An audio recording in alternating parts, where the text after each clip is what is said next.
Where the hell were you? You weren't there. And it's like there's a spirit in writers' works even though it's just print on the page. There's a spirit in writers' works even though it's just print on the page. Even though it's just print on the page. It's just print on the page.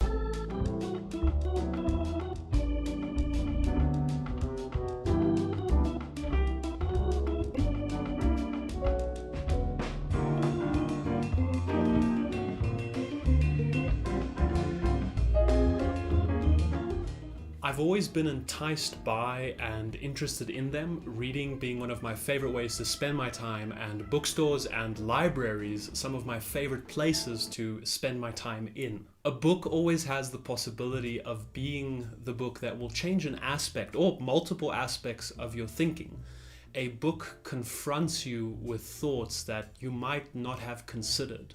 An unread book holds within its existence a sort of possibility. You actually hope that reading a story will put you into certain emotional spaces. And we're perfectly happy with being put into emotional spaces that might not even seem that desirable, like fear or anguish. You could describe a book as some paper and ink and binding, and it is, but it's also a lot more than that. When you hold a book in your hand, you hold a piece of someone's imagination actualized. You hold a challenge that was overcome by another person. You hold their thoughts, their feelings, their desires. Hours, months, years of work. Sometimes you hold 2,000 cups of coffee, and other times you might be holding 1,000 smoked cigarettes. You hold a lot of late nights and early mornings. You hold a lot of cancelled arrangements with family and friends. When you write something down, you're putting your thoughts onto paper. The narrative of meaning in your mind is reflected on the page in front of you.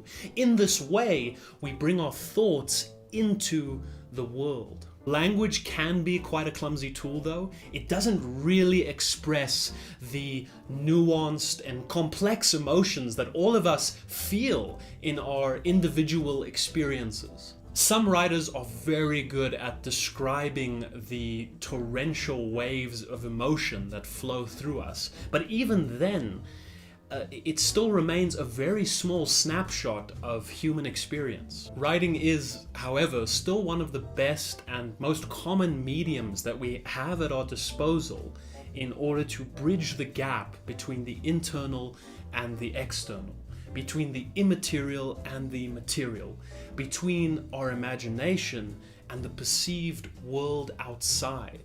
When we write, we weave symbols together so as to allow a reader to comprehend our thoughts, our emotions, our ideas, our narratives. The ink and paper transport the reader into the mind of the writer. And as the reader deciphers the symbols, the meaning attached to those symbols begin to resonate and echo and make sense in the mind of the reader. Sometimes when the writing is really good, the reader will actually forget that they're reading.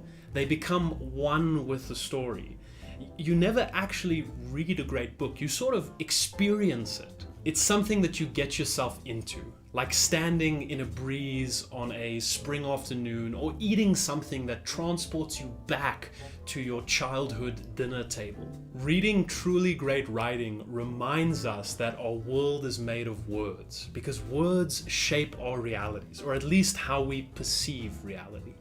A bookstore is, in many ways, an imagination store. You get to walk through and explore the material medium of books, the medium that we use to stamp our meaning. I don't think many people realize how fortunate we are to have libraries and bookstores. I mean, think about it this way. There are sections of the world with the sole purpose of putting our collective human imagination on display. That's what libraries and bookstores are doing. They serve as a home for thousands of years of human thought, condensed, distilled, and put on show for us to discover and to read. Whose mind would I like to be in today? You could ask yourself as you approach the bookstore. Whose mind would I like to be in my mind? Who would I like to read through the filter that is me? Maybe you'd like a change in perspective.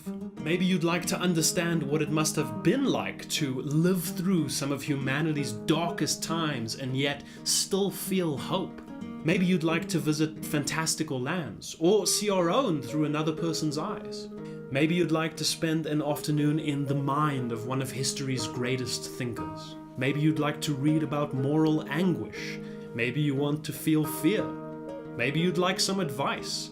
Maybe you'd like to explore new modalities of thought. Maybe you'd like to see what goes through another person's mind when they have cancer and aren't sure if they're going to live through it.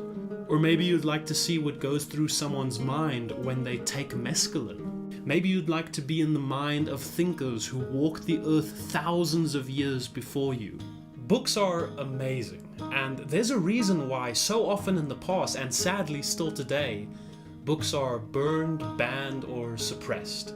Because a book really does make a difference. A book really can change things. So the next time you walk past a bookstore or a library, take a pause to appreciate how miraculous it is that we have open access to swim in the ocean of human experience and thought.